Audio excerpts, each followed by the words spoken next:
볼게요. 예, 뭐 계속 여러분들하고 매일매일 살펴보고 있는데요. 그 어떤 이야기가 나왔냐면 역대급 세수 펑크. 여러분들 그 최근에 세수가 펑크 난 거 아시죠? 그래서 국가 채무가 1,600조에 육박하고 겠죠? 예. 국가 채무가 1,100조에 육박하고 나라 살림 68조 원 적자 난 거 아시죠? 네, 68조 원 적자 났어요. 적자 난 상태에서 지금 나라가 운영이 되는 겁니다. 적자가 난 상태에서 운영이 된다면 당연히 어딘가에 문제가 존재하겠죠.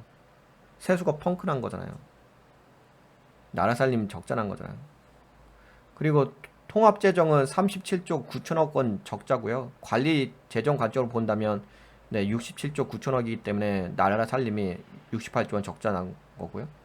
근데 나라 살림이 68조가 적자 났다는 것이 그냥 적자 났어요. 이건 아니잖아요. 적자가 났으면 그 적자 난 것을 메꿔야 되잖아요. 어딘가로부터 돈을 끌어와가지고 메꿔야 되는 거예요. 근데 이 나라의 그 살림은 다 국민들의 세금이잖아요. 기업들의 세금과 국민들의 세금이잖아요. 여하튼 기업도 국민이니까. 국민들의 세금에 의해서 나라가 경영되는 거잖아요. 근데 그렇잖아. 내가 예를 들어서 월급이 300만 원이야. 근데 그러면 내가 300만 원 월급이 300만 원이라면 300만 원 이상 지출을 하면 안 되잖아요. 왜? 그 이상 지출하게 되면 빚을 지게 되는 거잖아요. 그러면 내가 월급이 300만 원이면 300만 원 안에서 내 가정 생활을 유지해야 되는 거야. 가계부를 유지해야 되는 거잖아요. 뭐 200만 원만 쓴다든지 소비를. 근데 지금은 오바를 한 거잖아. 지금 68조 원 적자 나면서 나라를 경영을 하고 있다는 거잖아요. 운영하고 있다는 거잖아요. 그러면 이거는 어딘가로부터 메꿔야 돼요. 빚을 지수라든지 메꿔야 되지 않을까요? 이 심각한 거죠. 68조 원이 누구 집에 이름도 아니고. 1조 원도 상상을 초월하는 건데 68조 원이란 게 상상을 초월하지 않을까요? 근데 이것만 문제가 발생된 게 아니잖아요. 이것만 나라 살림 68조 원만 적자 난 게 아니라 또 뭐가 문제가 발생했어요? 외환보유고 역대급 손실.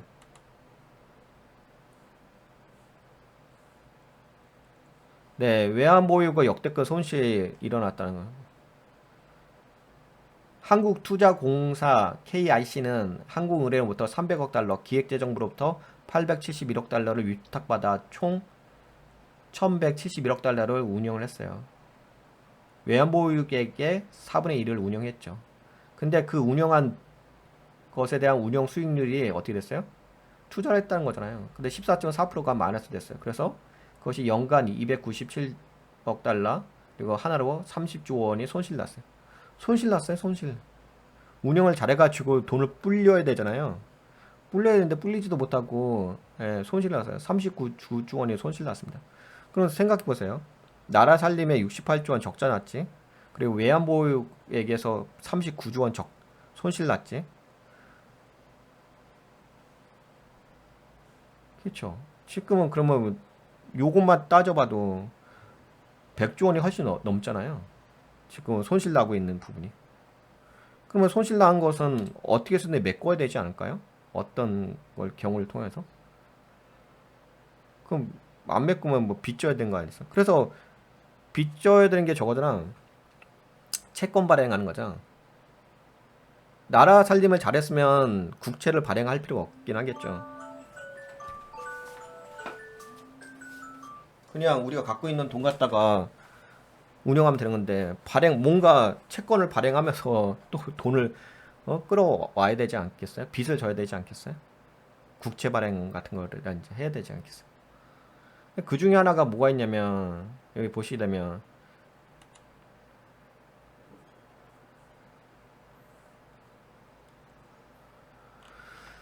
역대급 세수 펑크 환율 대응 기금 수십조 임시 방편으로 땡겨쓰기.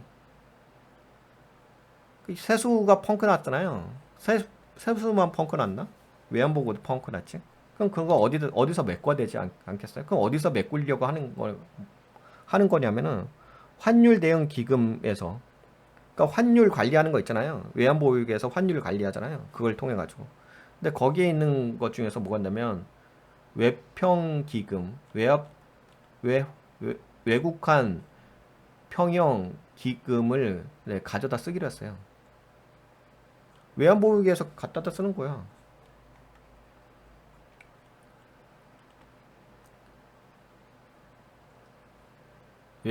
외국한 평형 기금에서 돈을 갖다다가 쓰는 거예요. 거기서 쓰겠대요. 그러면서 이제 적자 구체 이렇게 말했고요. 국채 발행을 최소화하겠다. 아니 애초에 그 적자를 내지 않으면 될 거 아니야. 굳이 뭐 적자 국채로 뭐 발행을 해. 그게 무슨 발행하는 것 자체가 뭐 당연한 것도 아니고. 외국한 평형 기금에서 내 돈을 갖다다 써가지고 공공자금 관리 기금을 만들어서 그걸 갖다다 쓰는 거죠. 예, 이거를 갖다다 써가지고 이걸 해가지고 세수 보존을 하겠대요. 그래서 써있네. 세수 보조 환율 대응 기금으로. 그러니까 계속 어떻게 돼요? 외환보유고는 줄어들 수밖에 없죠. 여기에 나눠요. 이상민 나라산림연구소 수석 연구위원은 외평기금, 외국한 평가기금이에요. 기금의 적정 자산 보유 여부는 외환 정책에 따라 결정해야 하는 것으로 국채 발행 규모를 조절하기 위해 외국한 평형 기금을 이용하는 건 원칙적으로 맞지 않는다. 국채 발행을 위해서, 국채 발행 규모를 조절하기 위해서 외국한 평가, 이거는 환율 관리하기 위해서 쓰는 거예요. 근데 그게 아니라 환율 관리해서 쓰는 게 아니라 세수 펑크 여기 써 있네. 외국한 평형 기금을 통한 원화 조달은 일반적인 의미의 세수 보전과 전혀 거리가 멀고 정부가 재정 건전성 악화라는 상처를 숨기는 것이라고 말했다고 합니다.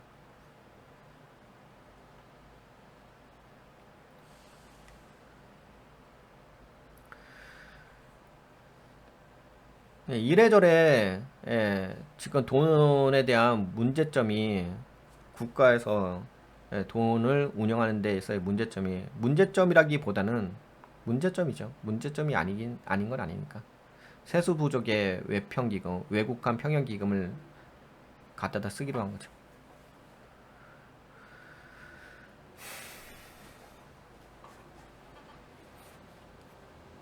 이런 문제가 있습니다. 그러니까 이런 것들이 괜히 적자가 난 게 그냥 적자 났어요가 아니에요. 68조 원 적자 났고 적자 났잖아요. 나라 살린 68조 원 적자. 거기다가 39조 원 손실. 이런 게 손실 나면은 뭐 어디서 채워야 되잖아요. 어딘가에서 채워야 되잖아요. 이거 손실 나면 그 가만히 있는 거야. 그게 아니잖아. 손실 나면 계속 메꿔야 돼요. 근데 지금 돌려막기라고 하죠. 돌려막기. 임시방편을 가져다 쓰는 거잖아. 이제 이런 것들이 이제 계속 문제가 발생하는 거죠. 그러니까 뭐 외환보유계획도 줄어들 수밖에 없는 거고요. 정작 환율 관리에 써야 될 돈을 다른 데 쓰고 있는 거잖아요. 쓰려고 하는 거잖아요. 그러면 환율에 문제가 발생할 수도 있긴 하겠죠. 물론 뭐 다른 방안을 강구하긴 하겠지만, 근데 정석은 아니잖아. 외국한 평형기금을 갖다 쓰는 게 정석은 아니잖아요. 임시방편으로 땡겨 쓰는 거잖아요. 그러면 뭔가 문제가 있으니까 땡겨 쓰는 거 아니겠습니까?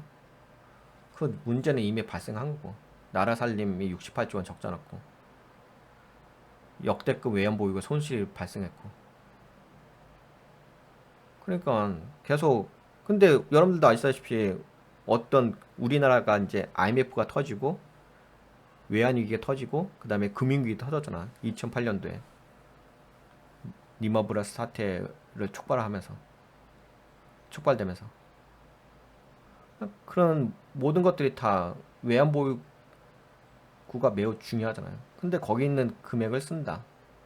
란갓은 임시방편으로 땡겼다가 또 이렇게 한다고 하지만 문제가 발생한 거죠. 불안한 거죠. 국민들 입장에서는. 이런 식으로 이렇게 적자가 나니까 그 나라 경제가 안 좋으면은 기업들이 세금을 내야 되잖아요. 근데 아무래도 국민들보다는 기업이 더 세금을 많이 내긴 내거든요. 그렇죠. 경영을 하는 거니까. 근데 경제가 안 좋아지게 되면 기업들이 세금을 낼 돈이 없어요. 그러면 당연히 세수가 부족할 수밖에 없긴 하겠죠. 그게 이제 계속 악순환이 일어나는 거죠. 그럼 언젠가 뭔가 터질 수 있는 부분이 있는 거죠. 그리고 요것이 있고 또 한 가지는 또 뭐가 있냐. 이것도 한번 볼까요? 또 리스크가 또 있습니다. 한신평, 한국 신용평가인가요? 네, 거기서 해외 부동산 투자 금리 두세 배 높아져 리파이낸싱 리스크가 커지고 있다. 이거 한번 봐보세요. 지금 해외 부동산에다가 투자한 거 있잖아요. 그 해외 부동산에 투자한 거에 대해서 다시 융자를 해야 되잖아요. 리파이낸싱을 해야 되거든요. 다시 대출을 내야 되거든요. 그런데 대출 금리가 올라갔잖아요. 그때 처음에 대출을 받을 때는 1, 2%였는데 지금은 모기지 금리가 올라가고 하니까는 지금 보시게 되면 두세 배가 올라갔다고 하잖아요.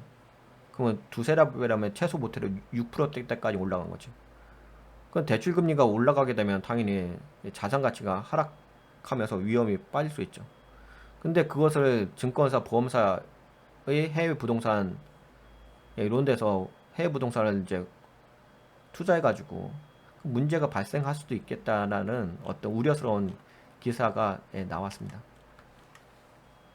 해외 부동산에다가 투자해가지고 투자 금리가 2, 3배 높아져서 그 리파이낸싱 재융자 재대출의 우려가 있다. 대출금리가 두세 배 올랐기 때문에 이거는 이제 부동산 쪽의 리스크죠. 해외 부동산 쪽의 리스크. 최근에 미래에셋증권에서 뭐 홍콩 부동산인가? 하여튼 그 부동산 문제 터졌었잖아요. 그래서 또 해외 부동산 금리가 노보이지 금리가 올라갔기 때문에 또 이것도 또 리스크가 있습니다. 부동산은 그냥 리스크죠. 부동산은 뭐 아무래도 PF 대출도 문제가 있고 그렇죠? PF 대출에 대한 문제도 있고 그리고 지금 리파이낸싱 해외 부동산 투자에 의한 리파이낸싱 재융자 리스크도 있는 거고 제가 얘기했잖아요. 부동산 그냥 문제가 쌓였다고. 그래서 지금 우리나라는 지금 여러 가지 문제가 그냥 쌓이고 계속 쌓이고 있는 거예요. 그런데 지금은 이제 돌려막기인 거죠. 그걸로 이제 한번 버텨보겠다는 건데 좀 많이 좀 위험하죠. 세수 부족 환율 대응 기금으로 돌려막기. 많이 위험하다고 봐야죠. 이게 좋은 건 아니잖아요. 지금 당장에 문제가 터진 건 아니지만 현재 이런 상황들이 좋은 건 아니죠. 아니 그렇잖아. 외환보유액도 역대급 손실 나고 있고 거기다가 세수 펑크 나가지고 외국한 평형기금에서 갖다다 쓰고 환율 조정해야 될 그 금액에서 갖다다 쓰고 그리고 해외 부동산 투자한 것에 대해서 문제가 리파이낸싱 리스크 발생하고 있고 좋은 거 없는데요.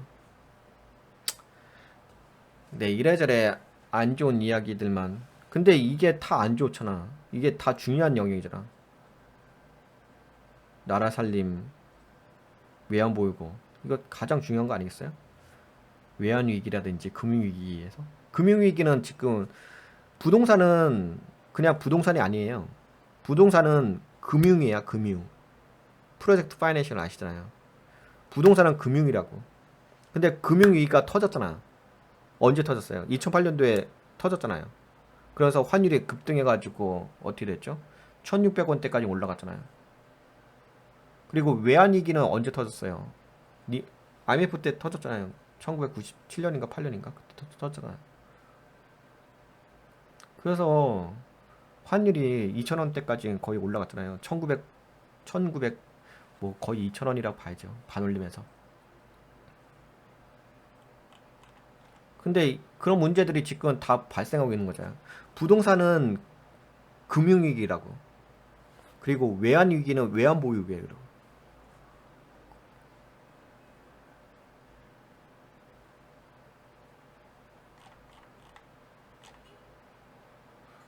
이거 아시잖아요. 이때가 뭐예요?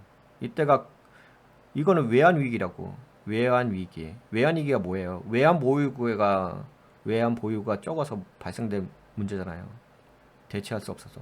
이건 뭐예요? 금융위기잖아요. 금융위기는 뭐였어요? 이때 리머브라스 사태가 발생한 거잖아요.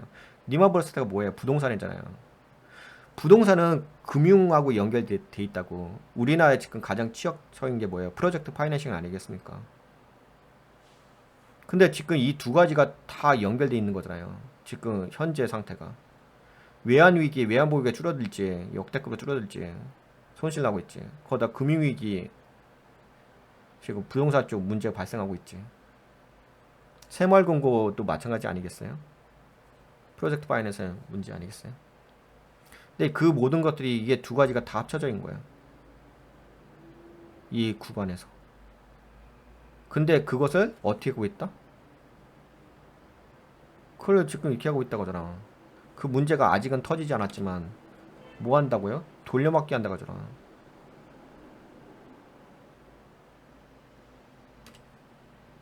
아직은 문제가 안 터진 거지. 문제가 터지면 위험한 거지. 근데 그런 리스크가 지금 이 두 가지가 외환보유가 줄어들고 이거 그래서 외환보유를 보는 거예요. 우리가 괜히 외환보유를 보는 게 아니라고. 이때가 외환위기였잖아요. IMF 터질 때가. 그리고 이때가 부동산 터져서 금융위기가 터진 거잖아요. 그래서 부동산하고 이걸 보는 거야. 이 두 가지를.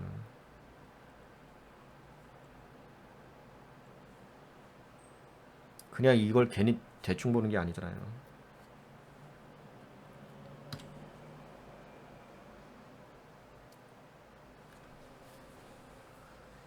네, 그래서 이런 것들이 있으니까 우리는 계속적으로 체크를 해야 되겠죠. 뭘 체크해야 돼요? 외환보유고. 근데 외환보유가 도대체 어떻게 쓰이고 어떻게 활용되고 있는지 지금 실상을 우리가 알고 있어야 되잖아요. 그냥 외환보유고란 말은 하면 모르잖아. 실제로 정부에서 그걸 어떻게 활용하고 있는지를 알아야 될 거냐. 근데 이렇게 활용한다잖아. 세수부족의 외평금 원화를 가져다 쓴다고 하잖아. 임시방편으로 땡겨 쓴다고 하잖아. 그리고 또 해외 부동산 투자금리 두세 배 높아졌잖아. 예전에 처음에 할 때는 투자할 때는 금리가 1, 2%대 금리였기 때문에 그때 투자했는데 지금은 부동산 금리가 올라가지고 재대출을 받아야 되잖아.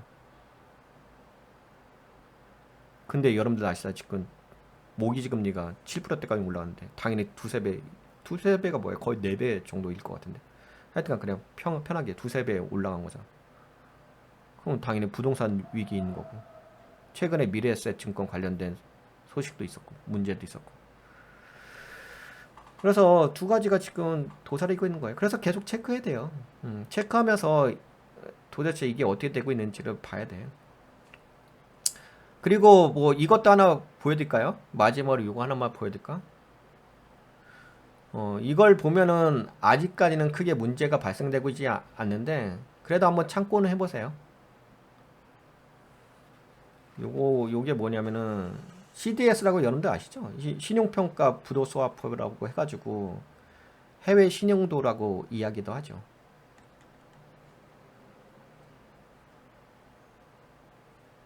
요거를 이렇게 볼까요? 아마 이때 당시 근데 요거는 참고로 하세요. 이게 뭐 절대적인 건 아닌데 그래도 이제 만약에 우리나라가 해외 신용도가 통화 수합 이게 저거거든요. CDS가 저거지. CDS 이게 여기죠. 기업이나 국가 파산 위험 자체를 사고 팔 수 있도록 만든 네, 파생 금융 상품인데 우리말로 신용 부도 수합이라고 합니다. 그러니까 기업의 부도 위험이라든지 신용을 맞바꾸도록 만든 금융 상품이에요. 그래서 요게 이제 올라가면 좋은 건 아니에요. 떨어져야지 좋은 거지. 근데 아까 어디 갔지?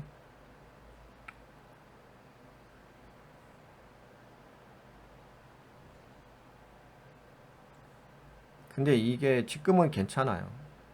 이거를 그냥 이게 절대적인 건 아닌데 그냥 참고는 해보세요. 이런 것도 한번 이제 보시면 좋긴 하죠. 요때가 아마 저거였을 거예요. 환율이 아마 그 1,400원대로 올라갔을 거예요. 이때 77까지 올라갔거든요. 77.6bp인가? 77.59bp까지 올라갔죠. 근데 요게 지금은 좀 떨어졌어요. 지금 30까지 떨어졌는데 지금은 괜찮아요. 예, 지금은 좀 하락하면 좋은 거예요. 낮으면 좋은 거예요. 이거 높으면 안 좋은 거예요. 근데 지금은 괜찮은데 이게 나중에라도 다시금 이렇게 올라가면 우리나라의 신용도라고 해야 되나요? 부도 신용도가 되게 안 좋다고 봐야 되죠. 근데 지금은 아직까지는 예, 올라갔다가 떨어졌으니까 지금은 괜찮다고 볼 수가 있는데 이게 다시금 뭐 환율이 올라가면서 예, 이게 뭐 좀 나라 경제가 안 좋아지게 되면 다시 이게 확 치솟아 올라가긴 하겠죠. 그런 거 있습니다. 이런 거 한번 참고해 보시고요. 그래서 아직까지는 뭐 문제가 발생되고 있는 건 아니에요. 근데 문제가 발생될 수도 있는 나라 운영 살림이 뭐 있다. 문제가 있다. 부동산 리스크가 있고 그다음에 외환보유 요구의 역대급 손실 네, 이런 문제들이 존재한다는 거죠. 그래서 그래서 제가 아직은 뭐 폭락장이 올 거라고 얘기하고 있지는 않잖아요. 아직까지는. 근데 그건 있죠. 지금은 폭락장이 오진 하겠지만 우리가 알고서 대응을 하는 거고 모르고서 대응하는 거 모르죠. 제가 여러분들한테 이렇게 좀 표시했잖아요. 폭락장이 1월 달쯤에 올 것 같다라고 제가 전망을 한 거잖아. 근데 앞으로의 경제 상황에 따라서 달라질 수도 있긴 하겠죠. 1월 달이 아니라 뭐 폭락장이 안 올 수도 있긴 하겠죠. 나라 경제가 좋아진다면 앞으로 우리나라 경제가 지금보다 개선되어진다고 한다면은 폭락장이 안 올 수도 있긴 하겠죠. 근데 폭락장이 안 올 가능성 거의 없고요. 제가 보기에는 거의 99%라고 봅니다. 예, 폭락장은 올 가능성이 거의 99% 보고 있는 상황이에요. 현재로서는. 물론 이제 나라 경제가 괜찮아진다면 안 올 수도 있긴 하겠죠. 1%의 가능성이 있긴 하겠죠. 근데 이런 것들을 내가 1%의 가능성이 있는지 아니면은 99%의 문제가 발생할 가능성이 있는지를 알려고 한다면은 그냥 내 감으로 하는 건 아니잖아. 뭔가 데이터를 보고서 평가를 해야 되잖아. 그건 데이터를 보고서 평가하려면 당연히 우리나라 경제를 알아야지 평가를 할 수 있는 거 아니겠어요? 그래서 여러분들하고 매일매일 체크하는 거예요. 우리나라 경제 상황이 지금 어떻게 돌아가고 있는지 이거를 체크를 하는 거지. 그냥 뭐 내가 뭐 노스트라다무스도 아니고 제가 뭐 1월 달에는 무조건 뭐 폭락장이 와요. 이렇게 단정할 수 있는 건 아니잖아. 뭐 제가 점쟁이도 아니고. 그러려면 논리적 근거가 있어줘야 되는 거고 명확한 데이터가 있어줘야 되겠죠. 예, 그렇기 때문에 여러분들하고 체크를 하면서 리스크를 관리를 하고 있는 겁니다.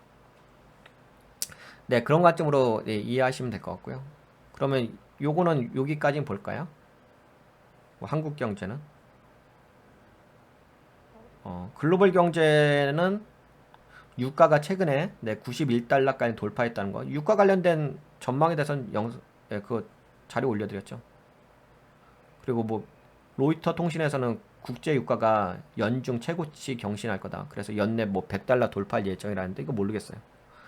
그리고 달러 인덱스가 9주 연속 상승하고 있다. 6개월 내 최고치라고 하고 있고. 그리고 로이터 통신에서 TSMC 아시죠? 수요 둔화 우려 때문에 반도체 장비 납품에 대해서 연기를 요청했다고 합니다. 그러니까 TSMC가 이제 뭐 협력사들이 있을 거 아니에요. 그 협력사들에게 지금 수요 둔화 우려가 있어서 반도체 장비를 납품받는 것에 대해서 연기 요청을 한 거예요. 그러면 뭐 아무래도 이건 경제가 안 좋다는 얘기죠. 반도체 수요가 떨어진다는 얘기는. 그리고 미국 ARM은 미국 증시 상장 후 2일차 하락 마감했다는데? ARM 볼까? 어디 갔어? ARM 이거죠. 예, 요거거든요. ARM 홀딩스 요거 이게 요때 좀 뭐 24%인가 올라갔다 가죠. 올라갔다가 지금 하락 반격형 블랙 캔들로 해가지고 올라갔다가 좀 내려오긴 했네요. ARM은 뭐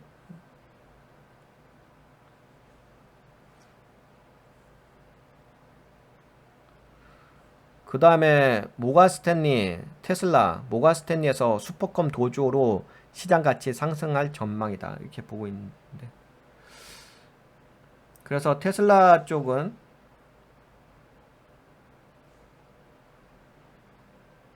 그래도 다른 종목보다는 아직까지 상승 추세를 유지하고는 있습니다. 근데 캔들 자체가 지금 하락 반격형 블랙 캔들 나오긴 했죠. 근데 그래도 아직은 뭐 상승 추세가 유지되고 있어서 약간은 꺾이긴 했지만 아직 크게 많이 빠진 건 아니에요. 아직은 크게 빠진 건 아니고 그래도 좀 약간 빠졌어. 만약에 뭐 그 다음 캔들이 이 당일 캔들의 저가를 깨게 되면은 네 이거는 이제 하락 확인형 캔들 나오겠죠. 이렇게 되면 이제 하락 확인형이 나오긴 하겠지. 그러면 살짝 꺾이는 모양새가 나올 수 있긴 하겠지. 그렇습니다. 그러면 여기까지 네 한국 경제에 대해서 좀 같이 한번 살펴봤습니다. 네 도움이 되셨다고 생각되신 분들은 네 좋아요, 새로 오신 분 구독 한번 눌러주시고